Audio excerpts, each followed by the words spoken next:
Assalamualaikum warahmatullahi wabarakatuh.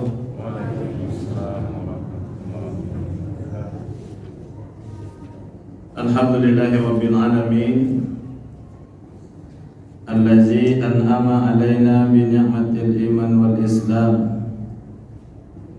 Asyhadu an la ilaha illallah wahdahu la syarika lah. Asyhadu anna sayyidana wa nabiyyana Muhammadan abduhu wa rasuluh sallallahu alaihi wasallam la nabiyya ba'da. Qala Allah ta'ala fil Qur'anil Karim, a'udzu billahi minasy syaithanir rajim. Bismillahirrahmanirrahim.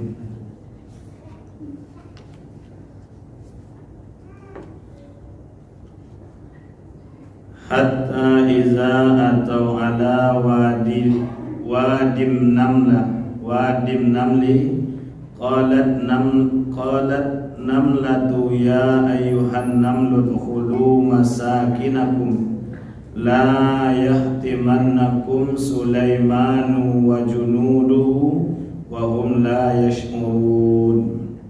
Shadaqallahul azim. Bapak-bapak dan ibu-ibu kaum muslimin jamaah yang dimuliakan oleh Allah Subhanahu wa taala, bersyukur kita kepada Allah pada malam hari ini kita dapat hadir di masjid yang kita cintai ini untuk beribadah kepada Allah Subhanahu wa taala. Semoga setiap ibadah yang kita laksanakan, ibadah itu membawa ketenangan dan kedamaian bagi kita yang menjalankannya, insyaallah. Salat beserta salam kita doakan kepada Allah Subhanahu wa taala, semoga disampaikan buat Allah junjungan Rasulullah kita Nabiyuna Muhammad sallallahu alaihi wasallam. Allahumma shalli ala sayyidina Muhammad wa ala alihi wa ashabihi ajmain.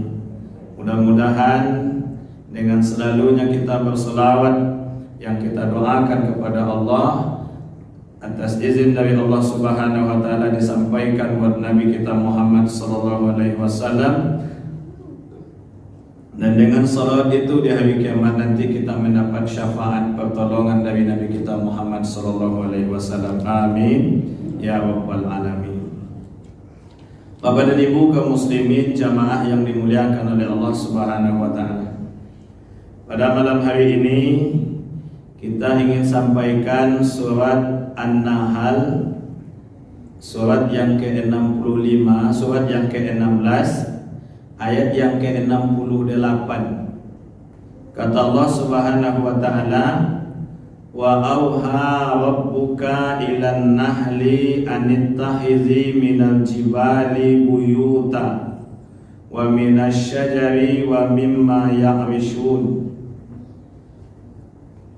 Allah Subhanahu wa taala berfirman, dan Tuhanmu mengilhamkan kepada lebah, buatlah sarang di gunung-gunung, di pohon-pohon kayu, dan di tempat-tempat yang dibuat manusia. Bapak dan Ibu kaum muslimin jamaah dimuliakan oleh Allah Subhanahu wa taala, maka pada malam hari ini kita ingin sampaikan tentang makna buyutan, makna rumah. Rumah merupakan kebutuhan pokok bagi kita. Jadi tempat kita berlindung, tempat kita bernaung itu Bapak dan Ibu adalah rumah. Kalau kita lihat dalam bahasa Quran, rumah itu ada tiga kata tentang rumah. Yang pertama ada namanya baitun, bait. Ini Allah sampaikan di dalam surat An-Nahl ayat yang ke-68, buyutan.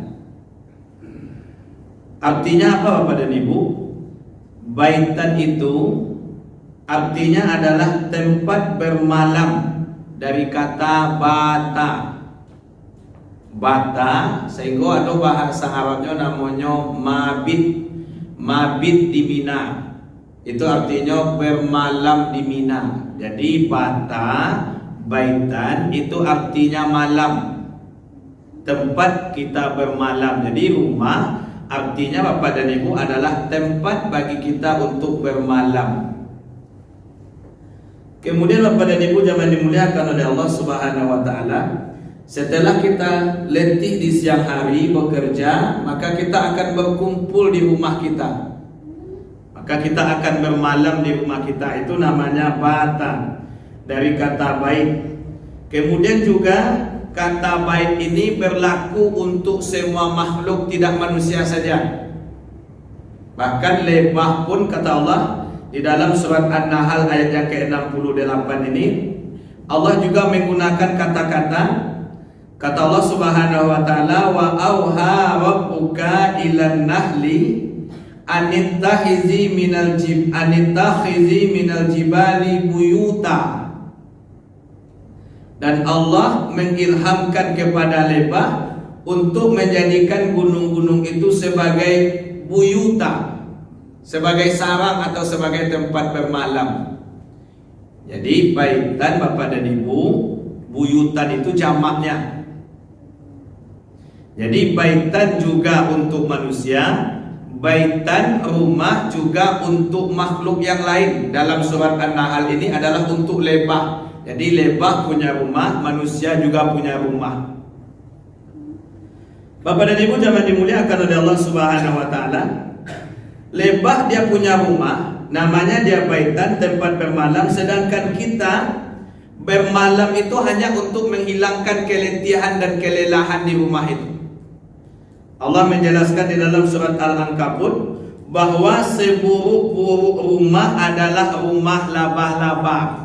Dalam surat Al-Ankabut ayat yang ke-41 Allah menyampaikan seburuk-buruk rumah, buyutan kata Allah dalam surat Al-Ankabut ayat ke-41 itu adalah rumah laba-laba. Itu arti baitan, buyutan juga Bapak dan Ibu.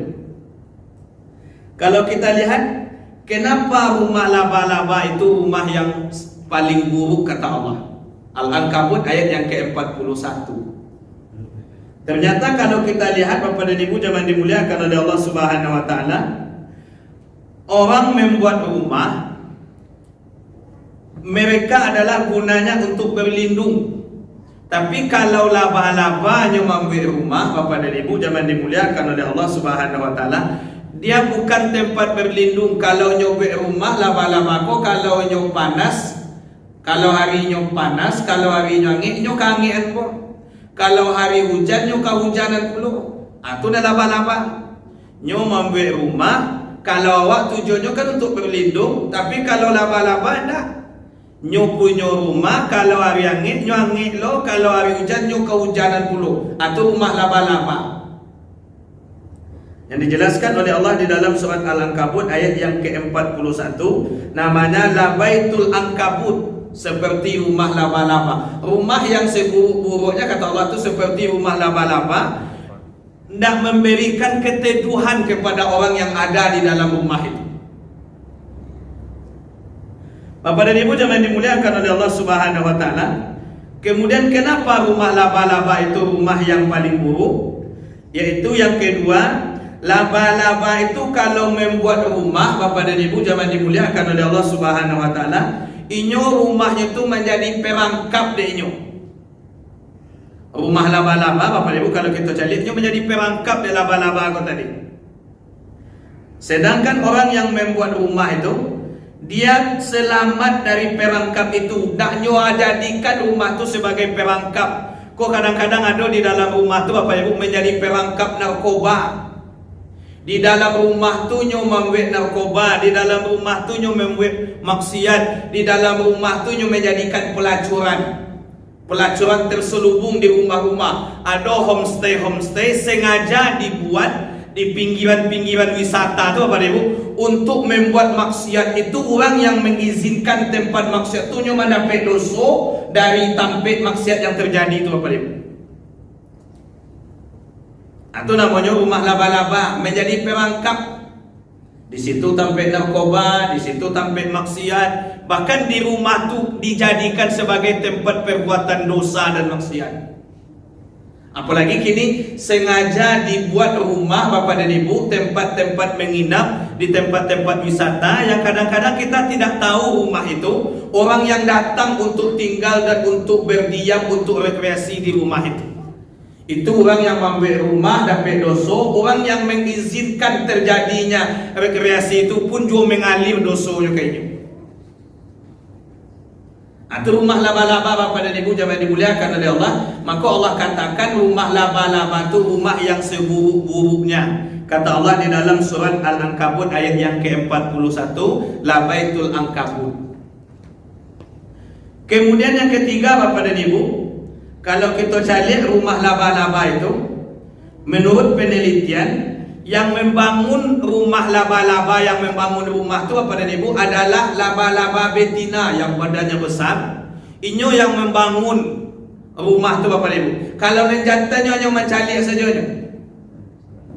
Kemudian setelah dibangun, kemudian dia menikah, maksudnya kawin dia dengan yang jantan itu. Kemudian setelah dia kawin dengan laba-laba yang jantan, maka dalam penelitian laba-laba yang jantan saat itu juga dibunuh oleh laba-laba betina atau rumah laba-laba. Sehingga banyak kini Bapak dan Ibu yang aktif membangun rumah, yang aktif membuat rumah itu nyo padusi saja ibu-ibu istri. Dan apa-apa kau nyo menjadi penonton saja nyo. Atau apa laba-laba. Ndak satu je pakai baju membuat rumah tu dah. Kenapa Bapak dan Ibu jangan dimuliakan oleh Allah Subhanahu wa taala? Kemudian setelahnya menikah Bapak, setelahnya kawin dengan laba-laba jantan, saat itu juga laba-laba jantan yang badannya kecil itu dibunuhnya oleh laba-laba betina. Auto lapa-apa kau tak ada jadi lapa-apa laba-laba. Karena nyo memang nyo yang bekerja, nyo yang mencari piti, nyo yang membuat rumah, nyo yang membangun rumah. Itu laba-laba. Itu makanya kata Allah dalam surat Al-Ankabut, Labaitul Ankabut, surat seburuk-buruk rumah itu adalah rumah laba-laba, buyutan. Itu makna rumah. Bapak dan Ibu jangan dimuliakan oleh Allah Subhanahu wa taala. Kemudian yang keempat, kenapa dikatakan rumah laba-laba itu rumah yang seburuk-buruknya? Yaitu Bapak dan Ibu, anak laba-laba itu banyak, ratusan bahkan sampai ribuan, disimpan di dalam tampik dan saketik, sehingga banyak yang mati. 2/3 menurut penelitian, 2/3 dari anak laba-laba itu mati, dan hanya 1/3 yang hidup. Itulah rumah laba-laba, rumah yang seburuk. Orang yang banyak anak tapi nyo nak menjadikan rumah itu sebagai pelindung bagi anak-anaknya. Bapak dan Ibu jangan dimuliakan oleh Allah Subhanahu wa taala. Itulah kenapa dikatakan rumah laba-laba itu rumah yang seburuk-buruknya. Dan pertama, orang membuat rumah itu untuk berlindung, tapi kalau laba-laba kau tidak bisa berlindung dengan rumah yang dibuat, dengan sarang yang dibuatnya tadi. Kalau hari hujan nyo kehujanan puluh, kalau hari angin panih nyo kepanihan puluh. Itu rumah laba-laba seburuk-buruk rumah. Kemudian yang kedua, rumah laba-laba itu nyo jadikan perangkap rumah itu. Nyo orang laki-laki beko bermalam di rumah tu tampil narkoba, tampil maksiat, tampil berbuat zina. Di situ rumah tu jadi perangkap. Nyo bangunnya rumah, tapi di rumah tu disediakan tempat lokalisasi. Itu orang yang membuat rumah dan sarupu itu ibu-ibu, bapak dan ibu, dan orang yang mengizinkan terjadinya tempat lokalisasi itu bapak dan ibu, itu nyo menanggung dosa dari perbuatan dosa yang terjadi itu. Atau yang rumah laba-laba. Kemudian yang ketiga Bapak dan Ibu jangan dimuliakan oleh Allah Subhanahu wa taala, rumah laba-laba itu yang aktif membangun rumah itu hanya yang perempuan. Sedangkan apa-apa indah. Makanya Bapak dan Ibu jangan dimuliakan oleh Allah, itu yang seburuk-buruknya. Setelah dia kawin, kemudian yang laki-laki yang jantan tadi dibunuhnya oleh laba-laba betina karena badannya besar tadi. Kemudian yang keempat Bapak dan Ibu jangan dimuliakan oleh Allah Subhanahu wa taala, anak laba-laba itu banyak, ratusan sampai ribuan Bapak dan Ibu. Kemudian hanya 1/3 yang hidup dari anak laba-laba. Kenapa? Karena sarangnya ketik, rumahnya ketik, tidak bisa memberikan perlindungan kepada anak tadi. Rumah ketik anak 20, lo di mana kalau lo boleh? Bapak dan Ibu jangan dimuliakan oleh Allah Subhanahu wa taala, itu makanya rumah laba-laba itu dikatakan rumah yang seburuk-buruknya oleh Allah dalam surat Al-Ankabut ayat yang ke-41. Jadi yang pertama arti rumah itu Bapak dan Ibu adalah baitun, baiti jannati, kata Rasulullah, rumah tanggaku adalah surgaku. Bait itu artinya Bapak dan Ibu, manusia punya, kemudian juga makhluk yang lain juga punya. Nah, itu yang baitun, itu yang baik itu. Kemudian yang kedua, rumah yang berarti baitun itu hanya sebagai tempat tidur di malam hari, tidak memberikan perlindungan kepada orang yang hadir di dalam rumah itu. Itu rumah berarti bait namanya. Kemudian yang ketiga, Bapak dan Ibu jangan dimuliakan oleh Allah, arti dari baitun itu cenderung kepada yang tidak baik, konotasinya yang tidak elok. Itu arti baitun. Rumah berarti baitun, manusia punya, makhluk yang lain juga punya. Kemudian yang kedua, baitun tidak berarti memberikan perlindungan, tapi hanya untuk sekedar bermalam di malam hari saja. Itu arti baitun. Tidak memberikan perlindungan kepada mereka, kepada orang yang tinggal di dalam rumah itu. Kemudian yang kedua, Bapak dan Ibu jangan dimuliakan oleh Allah Subhanahu wa taala, rumah berarti manzil, al-wajib al-manzil. Kalau dalam ilmu bahasa Arab kan ada namanya al-wajib al-manzil, pekerjaan rumah, manzil. Itu makanya kalau kita dalam berdoa untuk orang yang meninggal kan ada tuh manzil, ada kalimat manzil. Bapak dan Ibu jangan dimuliakan oleh Allah Subhanahu wa taala, manzil berasal dari kata nazala. Nazala itu artinya adalah turun, tempat turun. Awak turun dari rumah tadi Bapak dan Ibu kan? Awak turun dari rumah. Jadi tempat turun itu namanya manzil, nazala. Dalam Al-Quran, kata manzil itu Bapak dan Ibu jangan dimuliakan oleh Allah, ada dua makna. Yang pertama, bisa berarti menyenangkan. Yang kedua, bisa berarti menyusahkan atau mengerikan. Itu arti manzil. Rumah berarti menyenangkan. Yang kedua, rumah berarti yang tidak menyenangkan atau mengerikan. Itu arti dari kata manzil, arti dari kata nazala, dari kata rumah itu. Dijelaskan oleh Allah di dalam surat Al-Kahfi ayat yang ke-107. Rumah yang berarti menyenangkan itu, kata Allah Subhanahu wa taala, mereka berada di dalam rumah itu dengan penuh kebahagiaan, menyenangkan. Itu surat Al-Kahfi ayat yang ke-107. Jadi orang yang turun dari rumah itu, mereka bisa senang dari rumah itu, nyu bisa menyenangkan karena nyu bahagia di dalam rumah tadi. Bapak dan Ibu jangan dimuliakan oleh Allah. Kemudian yang kedua dijelaskan oleh Allah dalam surat Al-Kahfi ayat yang ke-102, rumah itu tidak menyenangkan atau mengerikan. Mereka di dalam surga itu, mereka mendapatkan rumah-rumah yang mengerikan, yang panas.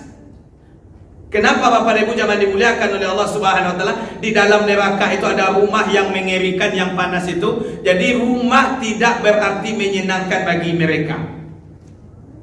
Jadi yang kedua, rumah berarti manzil, yang berasal dari kata nazala, yang artinya turun, bisa menyenangkan, bisa tidak menyenangkan. Al-Kahfi 102 dan Al-Kahfi 107. Kemudian yang ketiga, Bapak dan Ibu, arti rumah Allah jelaskan di dalam surat An-Naml ayat yang ke-18, itu namanya maskan. Maskan. Ketika Nabi Ibrahim meletakkan istrinya Hajar dan anaknya Ismail di pinggiran Baitullah, itu kalimat yang digunakan Nabi Ibrahim itu adalah askantu. Saya letakkan istri saya dan anak-anak saya di samping rumahmu, kata Nabi Ibrahim kepada Allah. Dalam Al-Quran Allah sampaikan dalam surat Ibrahim. Itu Nabi Ibrahim menggunakan kata-kata sakana, maskan, saya letakkan. Kenapa? Karena Nabi Ibrahim yakin kalau istrinya Hajar dan anaknya Ismail ketika berada di daki rumah Allah nyaman. Tu makanya orang kalau daki rumah Allah Bapak Ibu nyaman. Haum saji tu sampai ke rumahnya. Kadang-kadang ada orang daki rumah saji tapi nak nyamannya daki rumah saji. Bunyi kasih rumah saji pakak tadi ngocenya. Tu kenapa? Karena setan sudah bersarang dalam benak telinganya. Orang kalau daki orang elok, duduk Bapak dan Ibu, keelokan orang tadi tu ada hao keelokannya tu membawa kawak nyaman rasanya kalau you duduk daki orang elok. Contoh Bapak dan Ibu duduk daki orang yang penghafal Quran. Anak-anak yang penghafal Quran duduk dakinya Bapak dan Ibu, tu mau tahu wajahnya, nyaman hati waktu. Tapi cubalah duduk je orang yang hatinya busuk Bapak Ibu. Atau kebusukkan hatinya tu terbawa kawak tu Bapak Ibu. Dia saketiknya menggunjangkan orang, saketiknya menyabui orang. Hao keburukan itu tak bau kawan. Itu makanya bakawan orang elok, awak insyaAllah elok lo. Bakawan orang yang tidak elok, awak pun tak bau tidak elok lo saja. Itu makanya kata Allah, orang yang baik di atas dunia itu, orang yang paham agama, orang yang hafal Quran itu Bapak dan Ibu, ada 10 orang yang kadibaunya masuk sabuku. Satu di antaranya itu Bapak dan Ibu adalah kawannya nenek elok tadi. Jadi siapa kawan awak di atas dunia kau Bapak dan Ibu, itu menentukan dosa buku besok yang kita masuki. Makanya Bapak dan Ibu, bakawanlah jorang yang elok-elok di atas dunia kau. Apalagi jorang orang yang hafal Quran, apalagi jorang orang yang paham agamu. Itu makanya banyak jamaah-jamaah, kalau ada ustaz-ustaz di masjid itu dia masih muda-muda, dia masih lajang, hanya ambilnya kami nantu. Kenapa? Bininya masuk ke subuh dia tu, kemudian anaknya, kemudian ayahnya, amaknya, mintuonya, laki-laki je mintu berusinya bau. Itu Allah sampaikan. Kemudian kawannya tadi, siapa kawannya tadi, inyo pun juga mendoakan untuk masuk surga besok di hari kiamat. Allah sampaikan di dalam Al-Quran. Aku kini-kini karena Bapak Ibu, orang-orang yang paham agama, orang-orang yang hafal Quran, orang-orang yang sekolah di pesantren dimusuhi di pemerintah. Atau pemerintah yang sabuku itu tuh baguliang-guliang karena aku itu. Jadi orang menghafal Quran di sekolah Bapak Ibu, dicarinya peraturan, regulasi, perda supaya pesantren itu ditutui. Orang yang menghalangi orang untuk menghafal Quran Bapak Ibu, untuk memahami agama, orang yang menghalangi itu terjadi, nyopetnya peraturan, orang yang sabuku itu besok itu dicampakkan pada aku Bapak Ibu. Kenapa? Karena menghalangi orang babe elok, karena menghalangi orang untuk melakukan kebaikan. Atau makanya Nabi Ibrahim menggunakan bahasa askantu. Saya letakkan istri saya dan anak-anak saya di samping rumahmu.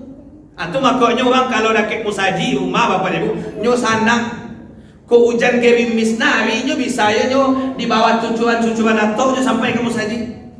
Tapi kalau lah jauh dari musaji Bapak Ibu, arinai saya bisa kete ala bakatu hati. Dia lagi naik lari. Ada di musaji tak? Tapi kalau yang dakik musaji, ada hao keinginannya itu untuk dakik kepada musaji, untuk selalu berada di dalam musaji Bapak Ibu. Atau kata rumah berarti maskan. Asal katanya Bapak Ibu sakana. Itu makanya Nabi Ibrahim meletakkan istrinya dan anaknya dengan bahasa askantu. Ini askantu zuriyati. Sesungguhnya aku meletakkan bagian dari keturunanku di samping rumahmu. Atau makanya awak kalau lah di dakik Ka'bah tu apa Ibu, bagi kita yang lah pernah haji dan umrah atau kita akan berangkat di situ, itu merasakan ketenangan dan kedamaian. Tidak ada orang yang kalau lah pulang dari Makkah dan Madinah, pulang haji dan umrah tu yang tak ada keinginan hatinya untuk berbalik ke sini. Walaupun tawaf Ka'bah tu yang diputarnya Bapak Ibu, tapi kerinduan hati itu hao dakik di dakik Ka'bah tu Bapak Ibu, itu sungguh luar biasa pengaruhnya kepada awak.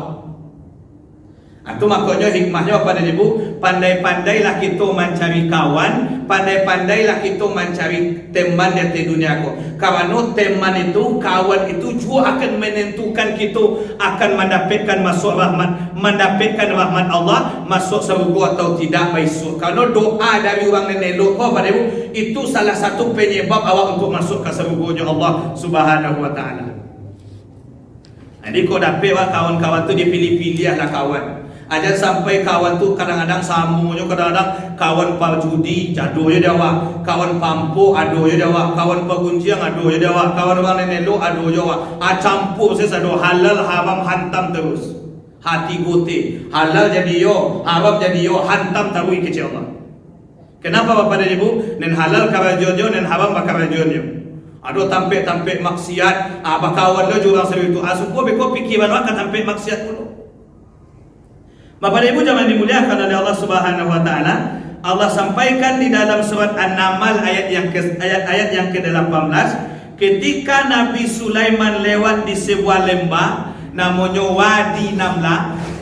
Bapak dan Ibu jangan dimuliakan oleh Allah Subhanahu wa taala, lembah semut itu. Kemudian raja semut itu berkata kepada semut, kepada seluruh anggotanya, wahai seluruh bangsa semut, masuklah kamu ke dalam sarang-sarangmu, karena Sulaiman lewat dengan bala tentaranya. Kata raja semut tadi dikatakan masakinakum, masuklah kamu ke dalam rumah-rumahmu. Kenapa? Karena semut kalau nyola masuk ke dalam rumah, ndak amannya di luar ada Bapak Ibu. Ketika nyola masuk ke dalam rumah nyaman. Itu arti rumah tu. Orang kalau ndak amannya di luar rumah ada Bapak Ibu, ketika nyo masuk ke dalam rumah nyo nyaman di dalam rumah tu baru masakinakum. Itu baru maskan rumah tu artinya. Bapak Ibu jangan dimuliakan oleh Allah Subhanahu wa taala. Itu makanya Allah sampaikan rumah tangga itu menjadikan sakinah, mawaddah, warahmah. Doa awak kepada pengantin tu Bapak dan Ibu, kata ketika awak hadir di tampil memenuhi undangan tadi itu, kita doakannya sakinah, mawaddah, warahmah yang Allah sampaikan di dalam surat An-Nur, di dalam surat Ar-Rum ayat yang ke-21 itu. Atau makanya rumah tu berarti maskan sakinah. Atau makanya kita kalau pergi hadir katampe orang-orang barale itu apa Ibu, sesudah kita mesi buku tamu, sesudah kita makan, datanglah katampe pengantin laki-laki dan perempuan itu apa Ibu, kemudian doakan mereka. Kalau ini mungkin bantu awak dan anak-anak awak, bantu laki-laki atau padusi, kita doakannya duduk, tagak awak didapatnya sebentar, doakannya kan ada namanya tu. Semoga didoakannya menjadi keluarga yang sakinah. Doa itulah Bapak dan Ibu yang dia harapkan di orang dan mengundang awak ketika hadir di dalam tampil acara pesta. Bukan amplop yang diharapkannya, bukan 50.000, bukan 200.000, bukan 1 juta, tapi doa dari orang yang datang tu kepada anaknya tadi. Jadi Bapak dan Ibu kalau pergi ke tampil orang barale tu doakan. Ndak pergi foto ke sinanku, kadang-kadang sengaja pergi barale tu pergi selfie asal bantalah masuk ke Facebook. Dan itu doa kata pengantin. Oh kok nyajaknya foto dua foto lah. Dah ada. Kok kadang-kadang apa tu sih lu asal ngajo dah foto dulu. Padahal dah. Kok basalam saja doakannya. Doa tu mahal Bapak Ibu. 5.000 biaya doa tu kini tu. Percetakannya. Kalau undangannya VVIP Bapak Ibu, tu 10.000 cik undangan tu. Untuk apa? Untuk hadir ke tampil orang dan pesta tadi mendoakan. Bukan pai barale, bukan pai makan gulai kambing, bukan pai maisi buku tamu, bukan untuk pai selfie, nah, tapi wah hadir di tampil orang barale itu doa surat Ar-Rum ayat yang ke-21, sakinah, mawaddah, warahmah. Itu doa Bapak Ibu. Sakinah. Atau mudah-mudahan rumah tangga Bapak, rumah tangga anak dan istri dan menantu, mudah-mudahan rumah tangganya sakinah, maskan. Atau doa Bapak Ibu, para ratusan orang yang diundang di dalam barale itu mendoakan. Mudah-mudahan cie dari doa orang yang datang tu Bapak Ibu, insya-Allah dikabulkan Allah. Atau makanya awak besok-besok lagi kalau ada orang barale doakan pengantin tu. Indak pay makan, indak pay foto, indak pay memakai baju baru, itu sambilan saja nyo. Tentu yo pakai baju baru Ustaz, tentu yo nak mungkin lah baju bawang bawang sekarang sampai balik. Tu bagi orang tak boleh orang duduk dekat awak. Pakailah baju, tapi artinya Bapak Ibu kita mendoakan rumah tangganya sakinah, maskan kata Allah. Dalam surat An-Naml ayat yang ke-18 Allah sampaikan adalah masakinakum thayyiban. Allah sampaikan rumah tangga, rumah yang menjadi rumah yang baik. Bapak Ibu jangan dimuliakan oleh Allah Subhanahu wa taala. Kemudian juga Orang yang berada di dalam rumah tu, ketikanya merasakan kelelahan di luar rumah, ketikanya ada masalah di luar rumah, masuknya ke dalam rumah tadi Bapak Ibu, kelelahannya hilang, kecapeannya hilang, masalahnya di luar rumah tadi hilang. Ketika apa? Ketikanya berada di dalam rumah tu, merasakan ketenangan. Itu makanya Bapak dan Ibu, bagi ibu-ibu yang awak di rumah, ketika suami awak leu bakar rajo, tunggulah suami awak tu dengan hati yang tenang, dengan hati yang damai leu pulang ke rumah. Supaya apa? Supaya leu baik naik masuk ke rumah tu leu merasakan ketenangan dan kedamaian. Kok kadang-kadang ada apa-apa kok kalau lah naik rumahnya pergi mandi senyo, sudah tu duduk di lapau sampai jam 2 malam minum ni. Nak tanangnya dah masuk dalam rumah. Kenapa? Kerana di rumah tu nak menjadi ketenangan. Bininya mangambuk anaknya sibuk jual HP saja. Kadang-kadang kan ada anak di kamarnya jual HP masing-masing, jual TV lo masing-masing sini. Bini sibuk lo jual HP, jual beli online di kamarnya. Hendaknya tunggunya suaminya pulang dengan penuh ketenangan. Sehingga apa? Di rumah tu tak ada ketenangan dah Bapak dan Ibu. Kini kan kondisi itulah lalu lumrah dia awak. Apalagi kalau masak, awak kini lah pakai magic lah, ambil nasi surang-surang saja. Kalau dulu di kampung-kampung tu Bapak dan Ibu masak tu 2 kali, pagi, sore sih. Udah tu makan tu basamu. Maka Rasul menyampaikan perbanyak tangan di saat makan. Makan tu kau dapat buat makan berjamaah. Sekali sehari itu setidaknya ada makan ayah, ibu, istri, suami, istri, anak dapat situ. Sehingga apa Bapak dan Ibu? Anak tadinya bisa mendapat pendidikan dari ayahnya. Nyo nasihati dia ayahnya. Kalau makan jangan dijangkau jauh-jauh. Dah tu ayahnya nasihati juga maknya. Kini kan ada orang anak yang nak batal-batal makan di tempat orang balik tu, dah jalan jauh sambal gulai kambing tadi pajangkau tu. Sehingga lah masuk lo ujung baju yang ke dalam sambal yang ada tu. Tu nak bakal lakuan makan nama itu. Tak boleh dalam adab makan Bapak Ibu disampaikan, tidak boleh kita ambil makanan yang jauh dari awak tu. Itu makanya hikmahnya, kalau awak sebagai tuan rumah ada tamu yang datang ke rumah awak selama 3 hari itu, siapkan makanan yang lama di dakiknya, jadi dakik awak supaya nyo tak menjangkau yang jauh. Kau kadang-kadang balas tak ada lama-lama dakik awak baru suruh yo bang makan. Ada keselebo bang makan.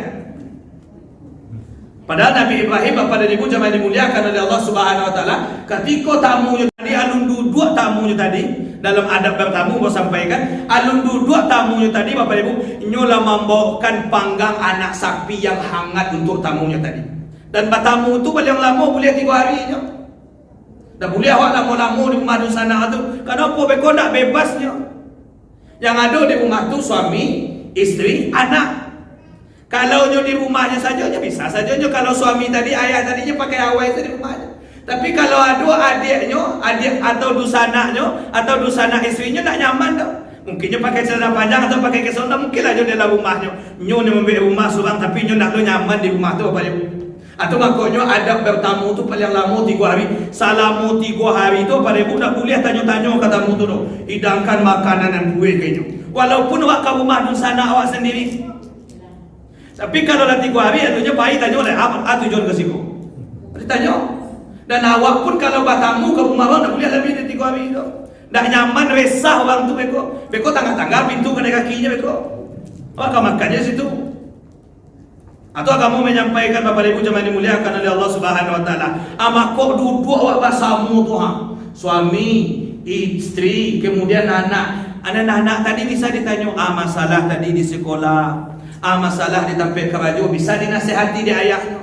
Kok kini makan lah ambil sorang-sorang saja. Datang ayah makan sorang, makan di kamar dah. Beko datang anak ambil nasi sorang, makan di kamar dah. Boleh ada makan bersama sekali sehari itu tumbuhkan sarufu itu. Beko nya isteri ka baca itu perangai anaknya di siang hari. Anaknya lah modeko. Aku kadang-kadang ada apa-apa aku lah pulang lah malam saja. Anak lah lalu, bini lah lalu. Bila je kau baca itu. Oh kalau besok lalu cerita je lah itu dulu. Apalagi ibu-ibu, kau kan suka baca itu je. Saya cerita je suaminya. Kalau nak beko je cerita je kawan lamanya di SMA. Awak sedang lalu je cerita je mantan lamanya. Mengapa Dekano apa? Suami gila sibuk kasibuk saya kata dia. Sehingga dalam balaki nyo balaki lu. Kenapa nyo cari curhat tampil lain curhatnya di media sosial. Tu makoknya Bapak Ibu di rumah tangga tu tumbuhkan awak basamu di sini. Kata Rasul, perbanyak tangan di saat makan. Artinya apa? Basamu-samu berjamaah makan tu. Bapak Ibu jangan dimuliakan oleh Allah Subhanahu wa taala. Maka rumah yang ketiga berarti maskan, sakana, ketenangan. Itu makanya Bapak Ibu jangan dimuliakan oleh Allah Subhanahu wa taala.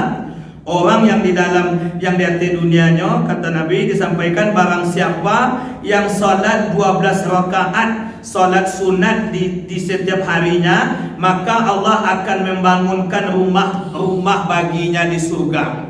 Rumah yang asri, rumah yang penuh dengan ketenangan di sahugo baisu. Kata Nabi, siapa yang melaksanakan solat sunat 2 balik rakaat sehari semalam, Allah bangunkan baginya sahugo, baginya rumah di sahugo yang penuh ketenangan baisu. Atau gunanya solat sunat rawatib kau pada ibu. Kau kadang-kadang solat sunat rawatib pemalih. Apalagi kadang-kadang yang capek selesai. Tak boleh ada Bapak Ibu. Gunakan ada waktu di awak 9 minit. Gunakan untuk solat sunat rawatib. 2 rakaat sebelum zuhur, 2 rakaat sesudah zuhur, 2 rakaat sesudah maghrib, 2 rakaat sesudah isya, 2 rakaat sebelum subuh. Ada juga yang melaksanakan 2 atau 4 rakaat sebelum zuhur. Silahkan 2 balik rakaat tu. Siapa yang rutin melaksanakan solat sunat rawatib yang 12 rakaat, kata Rasul, dibangunkan sebuah rumah yang asri baginya di surga nanti. Makanya awak capek datang tiba di masjid solat sunat awak. Solat sunat pun jangan buru-buru. Awak kau ada 3 minit silakan. Tapi kalau dah tinggal 1 minit 2 minit ada solat sunat dia. Dah waktu tu nak selesai dah awak untuk solat sunat. Oh, kalau awak solat sunat misalnya 2 minit, kemudian kamat awak di siku lain, orang nak kamat tinggal solat sunat tu, takbir pertama bersama imam, pahalanya lebih gadang daripada solat sunat tu. Ajan bangi lo kau orang nak kamat tu. Kau kadang-kadang bangi lo kau orang nak kamat, kamat ke kamat saya nak cari orang solat sunat. Awak nak menyimak. Dah jadi waktu tu tinggal 2 minit awak solat sunatnya. Sudahlah waktu tu tinggal 2 minit solat sunat di belakang imam puluhan. Tu nak bakal laku nama itu doh. Kalau kau solat sunat tu disuruh musajid tu Waktu tapi kalau ada 3 minit, 4 minit atau 5 minit solat sunat lah awak tak salah tu. Kau kadang-kadang bangi tu nyok orang nak kamat tu padahal di PN siku apa. Kepada orang nak kamat tak boleh ada. Kalau lah kamat orang buat solat sunat, tinggal solat sunat tu lain, takbir pertama bersama imam, pahalanya lebih gadang daripada pahala solat sunat tu.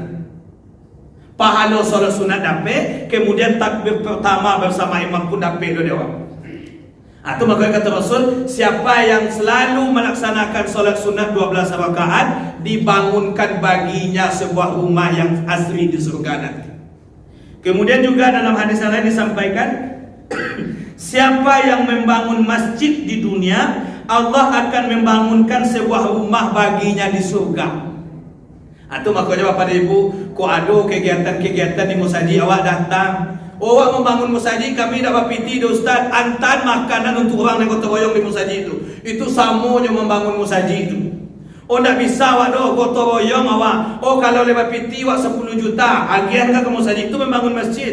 Membangun masjid itu bukan berarti awak bangun secara fisik tapi ikut awak memakmurkan masjid itu juga bagian daripada membangun masjid.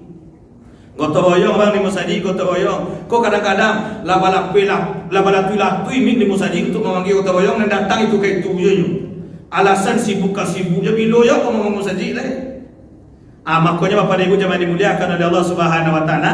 Kata Rasul, siapa yang membangun masjid di dunia, Allah akan membangunkan sebuah rumah di surga baginya. Bapak Ibu jangan dimuliakan oleh Allah Subhanahu wa taala. Kemudian disampaikan oleh Allah seperti apa rumah di surga itu, dijelaskan oleh Allah di dalam surat Al-Hijr ayat dan 45 sampai ayat dan 48.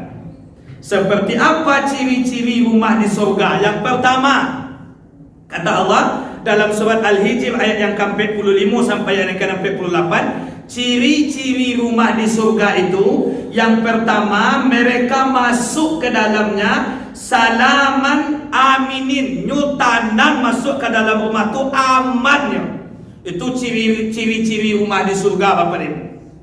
Jadi kalau awak dari dunia ko, ketika awak masuk ke dalam rumah tu, kalau lay aman awak, lay tanang awak masuk ke dalam rumah tu bagian dari rumah surga tu Bapak Ibu. Bisa awak ciptakan rumah awak dari dunia ko dengan rumah surga. Maka ketika awak masuk ke dalam rumah tu, awak merasu aman, merasu nyaman. Suami masuk ke dalam rumah, istrinya nyaman, anak-anaknya nyaman. Kemudian istrinya masuk ke dalam rumah, suami yang di rumah melayani, penuh melindungi dengan penuh keamanan dan kenyamanan. Itu tanda-tanda rumah di surga, ciri-ciri rumah di surga yang aman Allah sampaikan di dalam surat Al-Hijr ayat 45 sampai ayat 48. Orang yang masuk ke dalamnya, mereka merasakan ketenangan dan kedamaian. Bila awak masuk ke dalam rumah itu tidak tenang dan tidak aman Bapak dan Ibu, berarti itu bukan ciri-ciri rumah yang di surga nanti, kata Allah. Yang kedua, Bapak dan Ibu jangan dimuliakan oleh Allah Subhanahu wa taala, dicabut dari mereka perasaan iri, perasaan dengki, perasaan marah ketika mereka masuk ke dalam rumah. Indah ada yang bangi, indah ada yang iri, indah ada yang busuk hati di rumah tu Bapak Ibu. Ketika nyo masuk ke dalam rumah tu, hilang perasaan itu sadonya Bapak Ibu. Itu tanda rumah di surga tu Bapak Ibu. Bisa kita ciptakan rumah kita di dunia ko seperti rumah surga, maka hilangkanlah perasaan iri awak, perasaan dengki awak, perasaan marah awak ketika awak dalam rumah tu. Kok kadang-kadang di rumah tu bacakak sesatu hari, tabik matahari bacakak laki, seorang suami bangi ke bini, masalah anak saketiknya dah tanggung sampai jatuh lo talak de parangai anak. Kena iyo. Gara-gara sakit namanya anak, pacar gale, namanya anak mungkin kumuh rumah nyonya coreknya apalagi anak-anak ketek, tapi perasaan itu tu ndak ada ketenangan dalam rumah tu apa dia. Gilo batangka, gilo basiara, sehingga apa malaikat rahmat ndak turun di rumah tangga ni gilo bacaka dalam rumah tu. Ndak nyaman apa dia. Atau makanya jauh rasaki apabila suami jo isteri gilo basiara sesatu hari di rumah. Atau makanya apa Ibu, bagi awak yang punya anak yang meminantu segala macam, sampaikan ke nyojan gilo bacaka yo. Oh kok lampau gak tinggi suami saketek suwi isteri ke belakang. Dan suami sedang nyalo api, isteri nyalo lo api rumah tu sadonyo. Atau gunanya di rumah tangga tu saling tolak ansur. Kalau isteri agak bangi nyawa diam. Bangi nyo kanak suami jan satu lo. Kalau suami sedang bangi kanak jan isteri satu lo. Dan dipasokon anak tu mati nyo. Ku amaknya bangi, ayahnya bangi, kakeknya bangi, neneknya bangi. Tiba udah bangi lagi ala mati kajang saya anak tadi. Tak boleh ada apa dia mendidik anak, tak boleh seperti itu. Tu pendidikan dalam rumah tangga diajarkan. Orang ciri-ciri rumah yang penuh dengan ketenangan kata Allah di dalam surga yang dijelaskan oleh Allah dalam surat Al-Hijr ayat 45 sampai 48, indah ada rasa marah, indah ada rasa iri, indah ada rasa dengki di rumah tangga tu Bapak dan Ibu. Itu baru rumah tu rumah surga. Itu yang kedua. Kemudian yang ketiga Bapak dan Ibu jangan dimuliakan oleh Allah Subhanahu wa taala, ciri-ciri rumah di surga itu dijelaskan oleh Allah. Mereka di dipan saling berhadapan. Aku yang tadi ke Bapak dan Ibu, di rumah tu nyo saling duduk bersama-sama. Duduk mungkin di orang tamu tu ayah duduk, amahnya duduk, anak-anaknya duduk, nyo saling bercerita, saling bercengkerama, bagalak-galak, bagurau-gurau, bersenda-gurau nya Bapak dan Ibu. Bahkan kata Rasul, senda-guraunya istri suami dalam rumah tangga ibadah. Kau dapat awak membeli lucu-lucu tu orang rumah awak. Ba'a bini neng kasanang, ba'a laki neng kasanang model tu awak nak serius-serius di rumah tangga tu do. Bagara-gara awak jo suami awak, bagara-gara awak jo isteri awak. Jangan jo laki tetangga bagara badoso. Kau kalau lagi laki tetangga mu bagala-gala awak, pi jo laki serius tu badoso tu rumah tu nak tenang itu Bapak Ibu. Tapi kalau nak do suami tu kebahaya leh. Bapak dan Ibu jemaah dimuliakan oleh Allah, itu janji Allah dalam surat Al-Hijr ayat 5 sampai 8. Ciptakan sebuah kesenangan dalam rumah tangga. Itu Allah sampaikan supaya kau turun malaikat rahmat. Apa-apa kau kalau kau bagara-bagara, kalau kau bagalui-galui, jo bini awak bagalui-galui. Ndak jo bini orang bagalui-galui do berdosa awak. Ibu-ibu model tu lo kalau kau bagara-bagara, kau ambil lucu-lucu jo suami awak, bahas suami itu nak sana. Bahkan Bapak dan Ibu jemaah dimuliakan oleh Allah, bohongnya seorang suami untuk menyenangkan hati istri ibadah, kata Allah. Boleh berbohong menyenangkan hati istri, tapi tak boleh membohong istri tu. Bohong kau boleh tiga. Yang pertama, berbohong menyenangkan istri. Yang kedua, berbohong mendamaikan orang. Kemudian yang ketiga, berbohong untuk menyelamatkan orang, boleh. Ada orang bercakap balari nyo kajanyo, kemudian nampak asiko, kemudian tanya pak lah nampak apa tadi dan lari tadi, jadi kecian dia di situ nyo juga mati beko, dah boleh do, bohong lah, baca bonyo, pindah tampek salangkah, saja ambo tinggal di saja ambo tagak asiko, dah do nampak ambo lalu orang ada, dah bohong ada, kan yo tu saja awak pindah asiko kan ada nampak orang lalu do, dah bohong do, tapi jadi kecian dia menyuruhnya beli tonggak tu aja kaja mati tu, berbohong lah, boleh. Kemudian berbohong mendamaikan orang. Ada ibu ko batangka. Anyo kadu ibu ko kawan jawab. Dan ibu ko jangan ngecek jawab. Ibu ko ngecek jawab. Ada kecek ibu ko, kecek ibu ko tadi. Oh ne kecek ibu ko, ibu elok.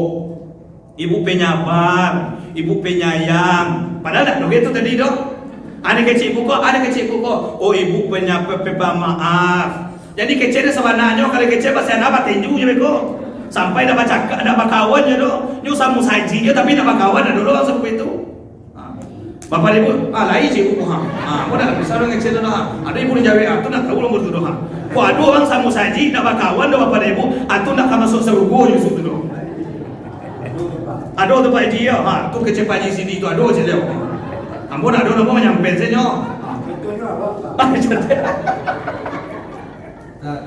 Dia Pak Haji. Apakah orang tua kita atau mertua kita itu sebagai tamu di rumah kita? Ya, Bapak Ibu jemaah dimuliakan oleh Allah Subhanahu Wa Taala. Kalau ayah kita, ibu kita tu nak sebagai tamu tu. Kenapa Bapak Ibu? Kerana nak menjaga ayah juama awak. Makanya bini awak bantu ambo. Bapak Ibu jemaah dimuliakan oleh Allah Subhanahu Wa Taala. Abang rumah hambo, ketika ada ayah hambo di rumah, nyo kuliah nyo terbuka auratnya dah ada. Kerana ayah hambo haram dalam Al-Quran Allah sampaikan ada kategori isteri ko wanita ko boleh membuka aurat di hadapan beberapa orang, termasuklah di hadapan ayah dan ibu awak. Bantu ambo pun boleh tolong kalau ada ayah dan ibu dari orang rumah ambo, kemudian ambo di rumah, ambo boleh buka aurat. Kenapa? Kawannya adalah ayah dan ibu kandung dari isteri ambo. Boleh, nyo nak sebagai tamu tadi. Tapi kalau saudari, adik orang rumah awak atau adik awak, kadang-kadang orang rumah awaknya pakai hawai saya di rumahnya. Kalau ada adik awak beko menjadi dosa dia nyo. Itu makanya cari. Tapi ada makanya Bapak Ibu dalam Al-Quran Allah sampaikan ada beberapa orang-orang yang aurat kita boleh nampak di hadapannya. Mungkin pada pertemuan-pertemuan ini bisa kita sampaikan. Jadi kalau ayah dan ibu kita tidak merupakan tamu di rumah kita. Seperti itu Pak Ibu. Bapak Ibu jangan dimuliakan oleh Allah Subhanahu Wa Taala. Nah, jadi yang ketiga, ciri-ciri rumah di surga itu mereka saling berhadap-hadapan di rumah tangga itu. InsyaAllah lain kali ada yang kampe, kemudian ada yang kalimo, Bapak dan Ibu, kemudian baca bahwa menjadikan rumah itu menjadi rumah di surga. InsyaAllah lain kali akan bisa kita sampaikan. Mudah-mudahan ada manfaatnya Bapak dan Ibu. Bisa kita menjadikan rumah kita sebagai maskan sakinah. Atau doa awak mudah-mudahan jadi rumah tangga sakinah mawaddah warahmah. Surah Ar-Rum ayat yang ke-21. Mudah-mudahan rumah kita terjauh daripada makna baitan, rumah kita terjauh daripada makna manzil. Kemudian yang ketiga, mudah-mudahan rumah kita Mudah-mudahan rumah kita bermakna maskan sakinah, tempat kita merasakan ketenangan dan kedamaian dalam rumah tangga. 3 makna rumah di dalam Al-Quran yang Allah gunakan. Cukup dengan kaidah-kaidah nahwu sarafnya. Begitulah pemahaman tentang makna rumah itu sendiri. Mudah-mudahan rumah kita adalah rumah tangga yang Allah turunkan rahmat dan ketenangan di dalamnya. Amin ya rabbal alamin. Wabillahi taufiq hidayah. Assalamualaikum warahmatullahi wabarakatuh. Waalaikumsalam.